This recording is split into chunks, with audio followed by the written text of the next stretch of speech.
I asked you a couple of days ago, or maybe it was about a week ago, after the All-Star break was, ending and the Knicks were coming back to play, about Mitchell Robinson and when is he coming back? Because he was sorely missed without question in his last three games.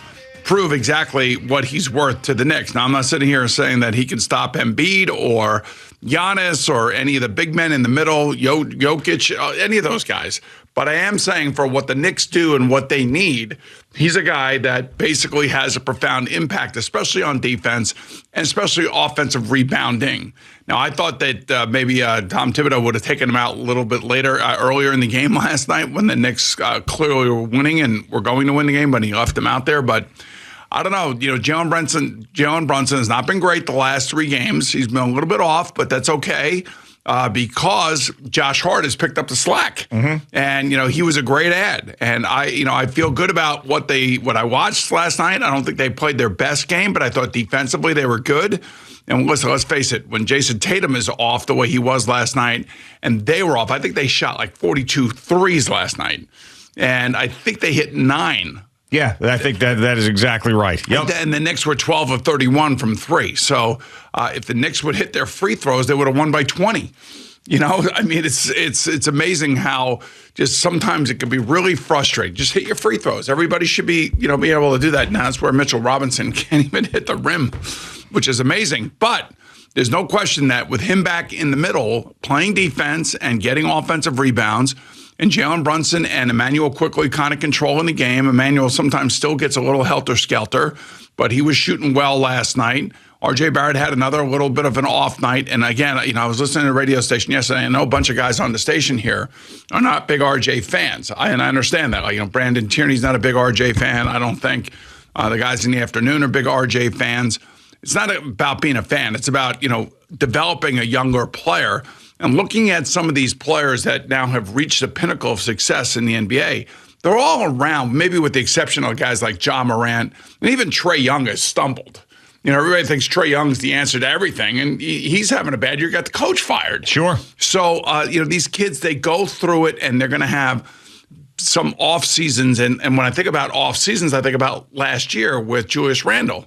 And then the things that he said around the All-Star break about his own body language, the way that he carried himself on the court, and all this other stuff. So whatever was going on in his life was affecting him last year. But really what was affecting him last year was the fact that they didn't have a legitimate guy that can control the game like a Jalen Brunson does. Even when Jalen's not playing his best, he's still controlling the game, controlling the basketball.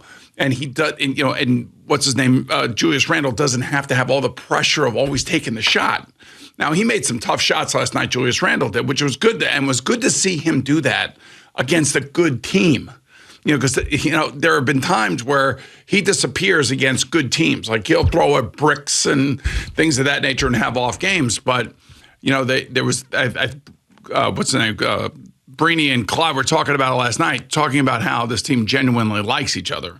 And Breen says, well, that coincides with winning, and he's right. Yeah, of course. And, so they're all getting run. They got, Jericho Sims is now not playing because of the minutes for both Hartenstein and Mitchell Robinson. But he was a part of this success when Mitchell Robinson wasn't here. Yeah, and that's the thing I love about this team right now with everybody being healthy. There's just so many options. And I know that this thing's going to be run mainly with Jalen Brunson and then Julius Randle, but there's so many other contributors that are doing exactly what Tom Thibodeau needs them to do. Like Emmanuel quickly last night, again, burst of energy off the bench, keeps the scoring going when Jalen Brunson isn't there, providing that energy. Josh Hart has been tremendous. He fits perfectly with this basketball team. You talked obviously about Mitchell Robinson, what he brings when he's healthy. Hartenstein's been awesome. All these guys are fulfilling their roles perfectly, and when they're healthy, I know there's a shorter rotation now with Thibodeau, but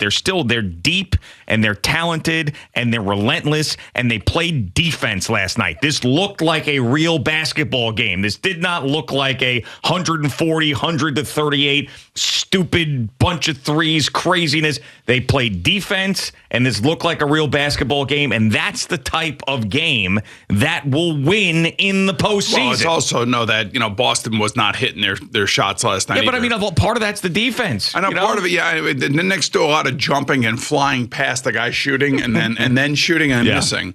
So, I mean, let's be honest. Boston had an off night. They were talking about that first game that they played this year, and Boston hit like 27 threes or something. So when Jaylen Brown's back, they'll be a different team. And we'll see that probably over the weekend when they go up to Boston to play them. And they got 2 games now where Miami beats Philadelphia last night, and they got the Nets coming up. Mm-hmm. So if they can win those 2 games, that will really tell me something, because after that, then it becomes Charlotte. Then they got to go out west: Sacramento, the Clippers, the Lakers, and Portland. Those 4 games will tell us a lot about this team. Sure, and that'll be without LeBron James, as he is going to be out for several weeks, at least the Laker game is. But yeah, I mean, that West Coast swing, got to keep it going. You got to be able to tread water. But I mean, right now, I've got more confidence in them that they're not going to go on some sort of extended losing streak than I've had in a very, very long time. I'm talking years. Just because of the effort and the defense, and they show up every night. Right, and this is like the stretch run now, the last 19 games of the season or whatever it is. And, that one road trip right there is going to be difficult. And then they come home and they got Denver, Milwaukee, Miami. So there's the next 10 games are really, if they somehow can go, I'm going to put a 6-4 on that. Yeah, that'd be great. I would take that. Would you sign for that right now? 6-4? Yes, I would sign for that right now. 6-4. Yeah, yes. I mean, continuing to win during that stretch would be tremendous. And even if you're just treading water and you're 500 or a game under 500 in that stretch, that'll also be great now that you're 9 games over. And we've said 4 seed or 5 seed. 4 seed obviously would be a better situation, have home court advantage, but either 4 seed or 5 seed, go up against most likely the Cleveland Cavaliers and win that series and give yourself a shot against one of the best teams in the Eastern Conference. And that right there is going to be the most excited we've been about the Knicks in a very, very long time. I was saying about RJ Barrett, the kid's 22 years old, and he's having kind of an up and down, little bit of a kind of a stunted year this year. And you think about Julius Randle's year last year. Everybody wanted to get rid of Julius Randle after the season was over. Get rid of this guy, trade him. Now all of a sudden, because of Jalen Brunson, Julius Randle has found his game again, and maybe his own mental health is better than it was last year.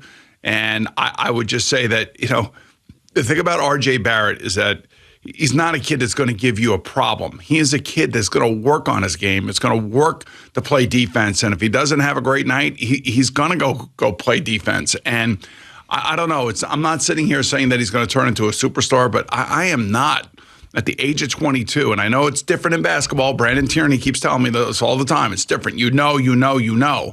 So I don't know. I'm not so sure that when he's 26 years old and he's in the 8th year of his career, he's going to be like a really good, solid NBA player. Who knows? Maybe he'll once Julius Randle is out of here and there's more configuration, different players around him. Who knows? Maybe he'll take off then. I don't know, but I'm not ready to give up on a kid that's just 22 years old. I don't think anybody's giving up on him. I mean, maybe they're giving up on the fact that he's not going to be the superstar that we hope that he would be, but no one's saying get rid of him. I mean, they signed him to that extension. No one's saying get rid of him, but it's just you listen to the people that, and again, they're fans and they're emotional, and just like I am with my hockey team and my baseball team and things of that nature, but you listen to people call in, I'm sick of this guy, he can't play. And I'm like, I don't know what people want. Well, the frustration stems from the fact that if RJ Barrett is the 3rd overall pick in the draft, had turned into a legitimate star, that this team could be at the top of the Eastern Conference. Still may. I mean, but he isn't right now. I mean, and I don't think that there's a chance that he will get there, because we've been watching him now for years and he still has the same issues. And I don't think it's a matter of opportunity, because you're like, if Julius Randle isn't around, maybe it's not a matter of opportunity. It's a matter of the fact that he's just not a great shooter. And in today's NBA, like, if you're going to be that superstar, unless you're a big man like Joel Embiid, and he can actually, he could shoot as well when he needs to, but you've got to be a lethal shooter to be a superstar in the league, and he's not that. Well, what he is he is a mid-range shooter is what he is. And he's a drive to the basket guy, and he's a long defensive, a player that can try to shut down and get in the face of the other team's best ball handlers or even their shooters. I'm not going to sit here and argue this morning. I'm just bringing it up because this is what I've been hearing on this radio station. I feel the same way again about like the young guys on my hockey team. Like we all expect 18 and 19 and 20-year-olds to turn into Connor McDavid. You know, we don't have Connor McDavid. There's only one. You know, we don't have a Giannis. We don't have an Embiid. We don't have a Jokic. We don't have players like that. You know, and I was looking at like the top 50 players in the NBA. Only Jalen Brunson and Julius Randle are in the top 50. Yeah. Nobody else is. Right. You know, and this is why we are stuck where we are. But I give this team credit. I give the coach credit because, you know, people wanted to fire the coach in November. Yeah. You know, and everybody was sick of him. And now all of a sudden they make a couple moves. And this Jalen Brunson move in the offseason turned out to be brilliant. It turned out to be a great move, given the fact that, yeah, they should have tried to add Donovan Mitchell. They did try. But I don't know if Danny Ainge really wanted to send Donovan Mitchell to New York. I mean, I would have thought that maybe Danny Ainge would have done that for Donovan Mitchell, given the fact that he was a former player himself. And I'm sure Donovan, while he seems to be happy in Cleveland, would have much rather had come to New York. Yeah, without a doubt. I think that Danny Ainge, mainly, he didn't want to send Donovan Mitchell exactly where he wanted to go because that means that the player won. I think that pride came in there. Like, all right, I'm going to trade you, but I'm not going to send you exactly where you want to go because I'm sick of that stuff. But you know what? The Chicago Blackhawks are doing that for Patrick Kane. Mm-hmm. He wants to come to New York, and they're going to take most likely take less from the Rangers to get Patrick Kane here. Now, Patrick Kane has won 3 cups for Chicago. It's a little bit different. I mean, the guy. I know, but I'm saying like teams do that. You know, teams like Donovan Mitchell had been the face for the Utah Jazz for a long time since he got there. Yeah, but I mean, it's not. And he never bitched and complained about anything. He's a great guy. Yeah, I know. I'm just telling you that's my theory with Danny Ainge. I think that he doesn't like the Knicks, of course, with his history, but I also think that there was something about, all right, now Donovan Mitchell wants to go there, and I have to send him there. Like, I don't want to do that. And he probably, you know, and there were a couple of deals out on the table that if the Knicks had made them, you know, people would have been freaking out because it was such a massive haul, but they would have had Donovan Mitchell. And having Donovan Mitchell would have been really the thing that would put them in that top 3, top 4 conversation. And they probably would have had to have parted with R.J. Barrett, Obi Toppin, young guys that, you know, I think most of us, well, at least I like them. I know that they have a shortage in their game and they're missing a few aspects of their game. But I also know that they're kids, and I also know that they give effort. I haven't seen anybody dogging it. No. There's only really one guy that I see that walks up the court and then puts his hands on his hips and bends over in the offensive zone. That's Julius Randle. He still does it. He still does it from time to time. But again, when you look at what Hart has done, what Jalen Brunson has done, what Mitchell Robinson has turned into, Emmanuel Quickley, I mean, they're good enough to compete every night. Now, they're not going to win a championship, unfortunately, but they are good enough to compete every night. Yeah, and they feel a little bit better than that NBA purgatory that I've talked about, where you're not bad enough to get the lottery pick, to get the guy that could turn your franchise around, and you're not really good enough to compete for a championship, which they're not, but they're a little bit better than that. Like, I think that they, like the way they're playing now, I really think they could give one of the top 3 teams in the conference a really good series in the second round. If they stay healthy, and other teams lose a player here or there, then they have a shot. That's what it's going to take. They're going to have to stay fully healthy, fully committed, continue to play defense, continue to play unselfish offense, knock down a couple of really key shots, which Emmanuel Quickley and Josh Hart did last night. Mm-hmm. And then all of a sudden it kind of is spreading around the entire team. Everybody's kind of got their hands in the game. Everybody's got a little skin in the game. Everybody's playing, and everybody really wants to be the reason why they're winning. And that's where the mindset, and I think that's what, Breen and Clyde were talking about last night. And I agree with that. I mean, winning does breed a happiness within the group, and that group then can maybe do something special that they're not thought that they could do. Like, in other words, a fan base like me may say, hey, they may not be able to do this. But then all of a sudden you get into the second round, you are kind of healthy, you're getting there, and then maybe the team that you're seeing is missing 2 players because of ankle injuries or knee injuries, or they got a shoulder injury or whatever the situation may be. And then that's when, Now all of a sudden you catch a team at the right time. It's not, who you're playing, it's when you're playing them or what kind of condition are you in and they, or what kind of condition are they in. So, who knows? I mean, this next 10 games is going to tell us a lot because of where they got to go and who they got to play. And it starts with the Nets. I just want them to beat the hell out of the Nets. Me too. I'm so Makes two sick of us. and tired of the Nets. Thank you for watching. Please like, comment, and subscribe. And don't forget to hit the red bell so you're notified when we have new content.